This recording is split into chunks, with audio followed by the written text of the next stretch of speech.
no programa online de estudos.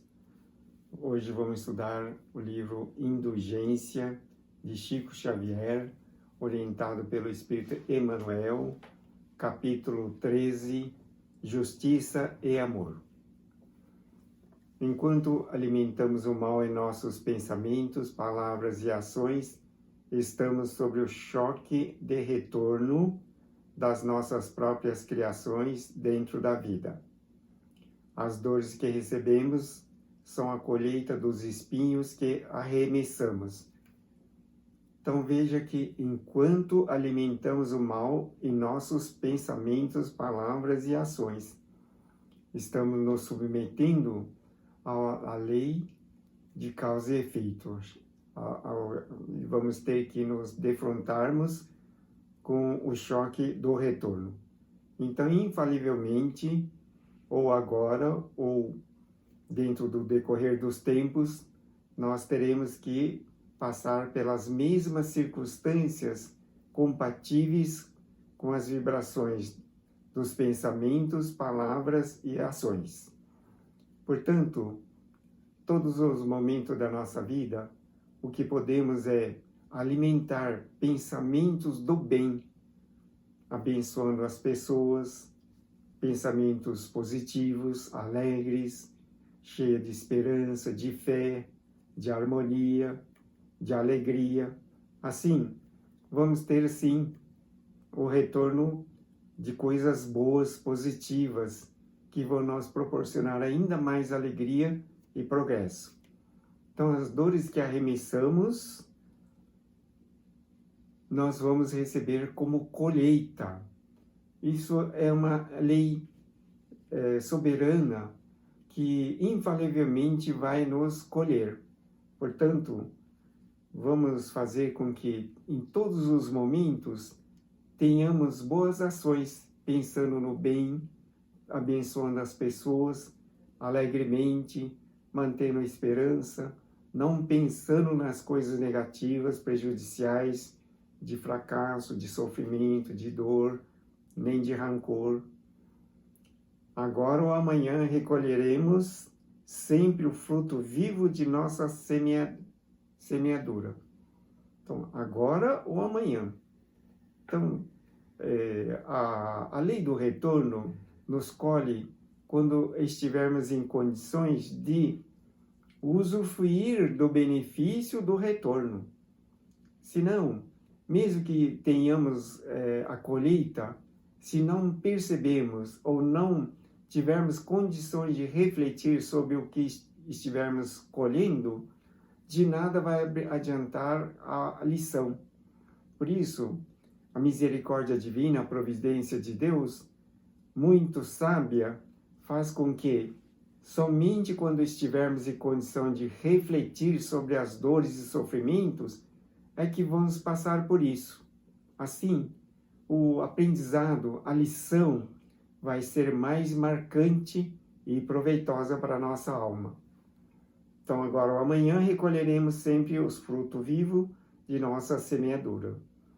Há plantas que nascem para o serviço de um dia, quais os legumes que aparecem para o serviço da mesa, enquanto outras surgem para as obras importantes do tempo, quais as grandes árvores nutridas pelos séculos, destinadas à solução dos nossos problemas de moradia. Então veja só, isso significa o seguinte: na nossa vida, algumas coisas repercutem no ato. Por exemplo, você ofende uma pessoa, ela revida praticamente no ato 2, 3, 4 vezes mais.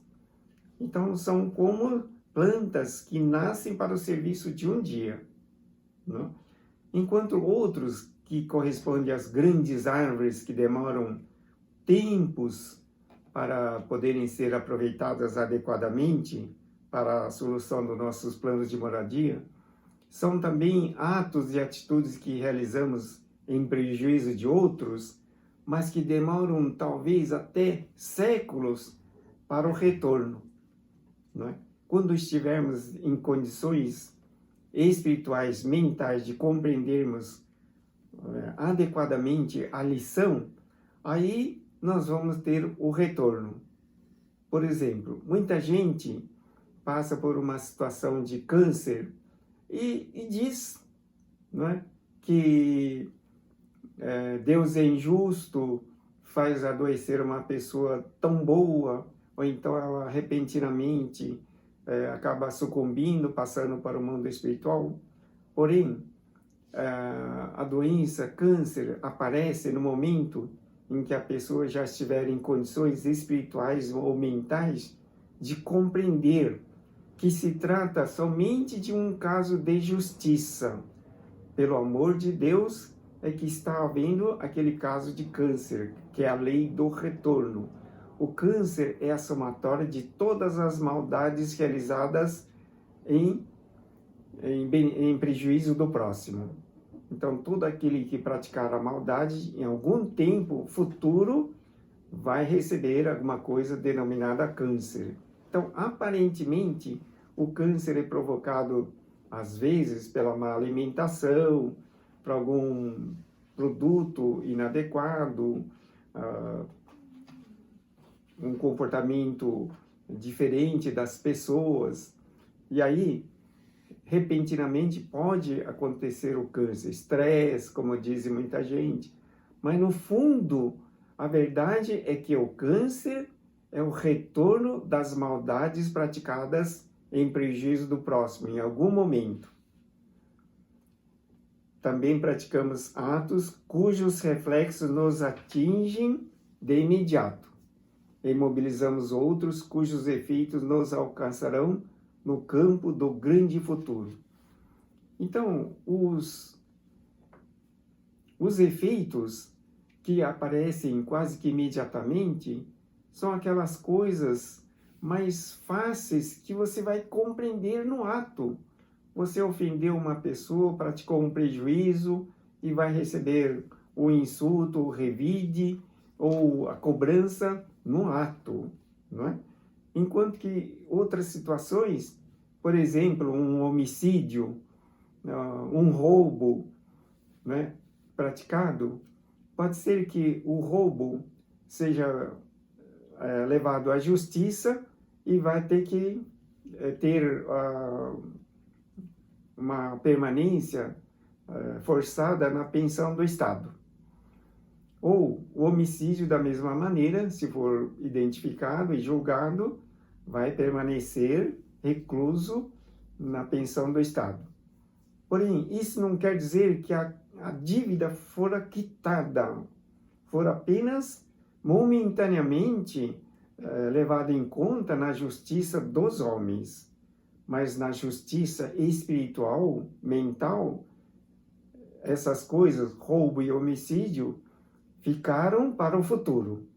E em breve futuro, tudo isso vai ser levado em conta e a pessoa vai ser roubada e vai também ter que sofrer, provavelmente, um homicídio contra a própria pessoa de alguém.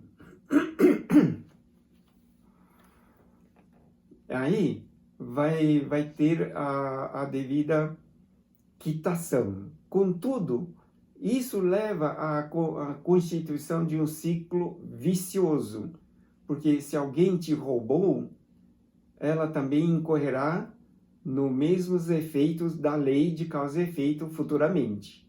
E, se alguém cometeu um homicídio contra a sua pessoa, da mesma maneira, vai constituir uma causa que terá que ressarcir num futuro incerto mais para frente. Em razão disso, enquanto falhamos com as leis que nos regem, estamos sujeitos ao tacão da justiça. Por exemplo, nos livros históricos constam que o imperador romano Júlio César, numa determinada época, ele invadiu um território, uma região chamada Gálias, atualmente França. E aproximadamente 120 anos antes do Cristo renascer na Galileia, o Júlio César invadiu a Gália e destruiu formando um grande número de escravos. Muitos foram assassinados, somente os aptos a trabalhar é que foram levados como escravos. Daí, no ano de 1769, nasce exatamente na França o Napoleão Bonaparte, que foi a reencarnação de Júlio César. E ele veio justamente naquela região para reconstruir o que ele destruiu na época do seu Império Romano, não é?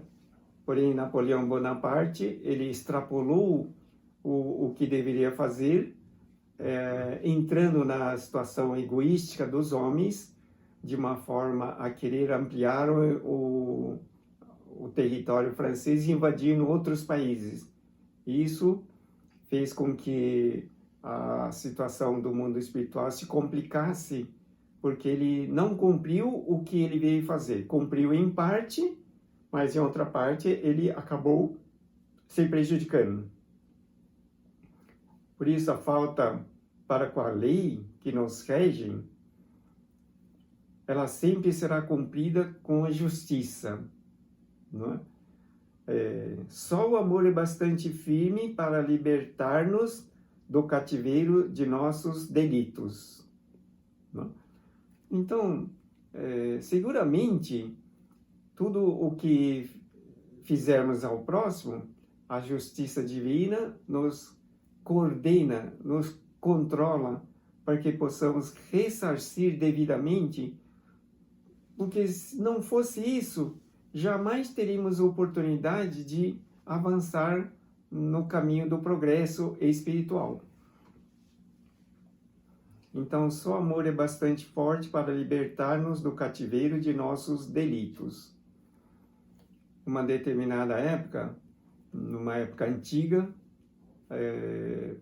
um sultão no Oriente Médio, ele estava num determinado local e viu um comandante militar dele com uma linda jovem. Ele requisitou aquela jovem para compor o rol de mulheres da corte dele, do sultão. O jovem militar, indignado, ele se suicida, porque ele não teria condição nenhuma de revoltar-se contra o sultão. Ele acabou cometendo suicídio. Depois de muitos séculos, esse sultão ele renasce no Brasil, na figura de um rico fazendeiro. E aquele jovem militar do comando dele renasce como um filho mais velho. E a jovenzinha que ele requisitou para o harém dele renasce como irmã desse jovem, ou seja, ele teve os dois filhos, esse homem. Só que, quando esses jovens atingiram uma idade de uns 14, 15 anos, ele contraiu uma doencinha chamada lepra e acaba morrendo. A jovenzinha também contraiu a lepra e acabou morrendo, provocando a esse senhor enorme sofrimento e dor, né? Então veja que a dor que ele causou, ele recebeu duplicado, centenas de anos depois, né? Então, mas com isso ele aprendeu que só o amor é bastante firme para libertar do cativeiro de nossos delitos, né? Quem fere a outrem encarcera-se nas consequências lamentáveis da própria atitude, né? Então, quem auxilia adquire o tesouro da simpatia. Quem perdoa eleva-se. Quem se vinga desce aos despenhadeiros da sombra. Então veja só, não é? A justiça ela coordena com amor, fazendo com que a pessoa realmente tenha condições de melhorar-se.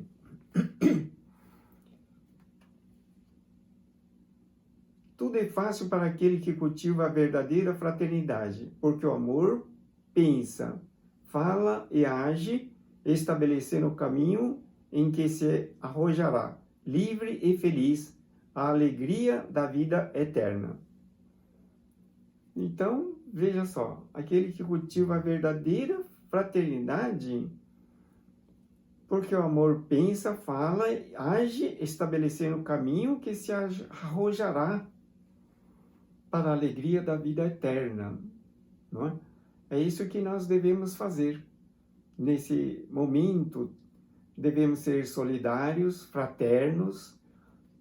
Infelizmente, não podemos estar junto às pessoas, porém, podemos orar, podemos abençoar, podemos emitir elevadas vibrações de harmonia, de paz, de saúde, de esperança e fé para todas as pessoas conhecidas, para a vizinhança, bem como para toda a humanidade. Da mesma maneira, continuamente vamos ficar rogando ao Senhor Jesus que derrame bênçãos para os pesquisadores, para os médicos, para os cientistas, para que o medicamento ou uma vacina sejam desenvolvidos para o bem de todas as pessoas. Quem deseja, pois, avançar para a luz, aprenda a desculpar infinitamente, porque o céu da liberdade ou o inferno da condenação reside na intimidade de nossa própria consciência. Então, quem deseja avançar para a luz, quem deseja progredir na vida, diz aqui que aprenda a desculpar infinitamente. Desculpe, ato contínuo de todo o problema que você estiver enfrentando. O apóstolo Pedro perguntou a Jesus: Mestre, quantas vezes eu tenho que perdoar? Jesus, ele disse 70 vezes 7 vezes, ou tantas quantas necessitar. Ou seja, quase sempre é importante praticar o perdão. Né? Perdoe incondicionalmente. Por quê? Porque se você carrega qualquer mágoa, ofensa, ressentimento no profundo de sua alma, ele nunca vai sair de lá. Vai permanecer gravado de forma inapagável.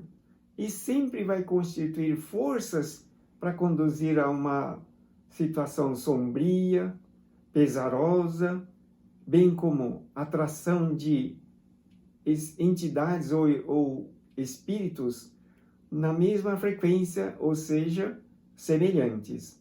E, no conjunto, nunca vai proporcionar uma vida feliz. E aqui diz, quem deseja, pois, avançar para a luz, progredir, aprenda a desculpar infinitamente, porque o céu da liberdade ou o inferno da condenação reside na intimidade de nossa própria consciência. Né? Por isso mesmo, o Mestre Divino ensinou-nos a pedir na oração dominical: Pai, perdoa as nossas dívidas, assim como devemos perdoar aos nossos devedores. Né? De fato, perdoe ato contínuo qualquer situação. Né? Ou então você, mentalmente, quando alguém te fizer alguma coisa que você não goste, diga imediatamente para você mesmo, em silêncio: isso não é importante, isso não tem importância. E não carregue o ressentimento por coisa alguma. Ato contínuo, fique feliz. Perdoe a pessoa e viva alegremente. Ato contínuo. Não é? Uma coisa que tenha passado há 1 segundo, já passou. Não volta mais.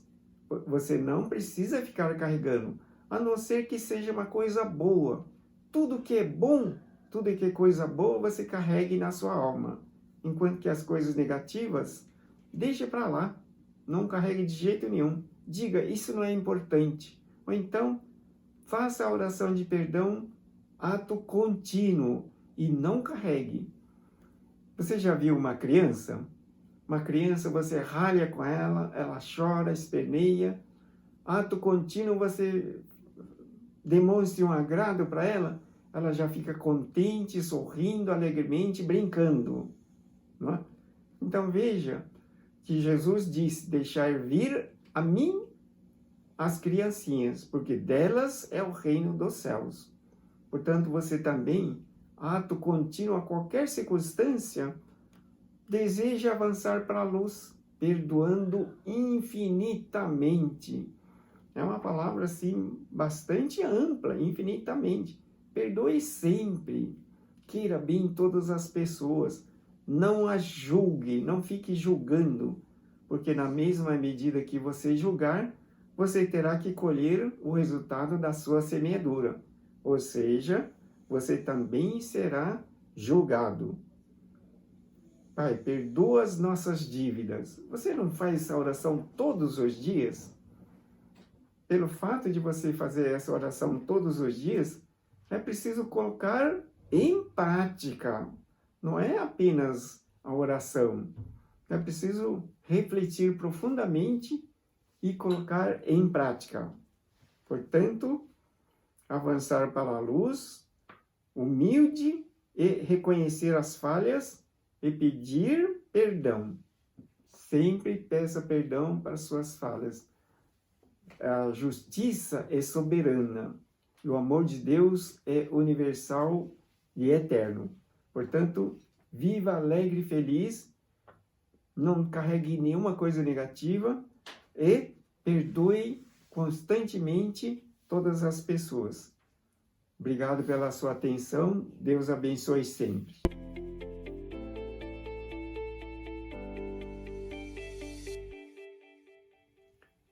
Vamos fazer a oração e peço para você acompanhar mentalmente. Para semear o bem com a luz e amor de Deus. Deus me provê abundantemente em tudo de que necessito. Vivo agora envolto e preenchido pelo infinito amor e sabedoria de Deus. Demonstro amor e bondade para com todos os semelhantes. Trabalho sempre com alegria e contentamento, fazendo o melhor para o bem de todos. Colaboro com o Senhor Jesus na propagação da luz e amor de Deus. Minha alma está repleta de paz, porque caminho sempre junto com Deus. Dou graças pela proteção e bênçãos de Deus. O livro de orações, bem como os pedidos de orações, o agendamento para consulta e orientação pessoal, você pode fazer nesse site. Agradeço muito a sua atenção. Deus abençoe sempre. Obrigado.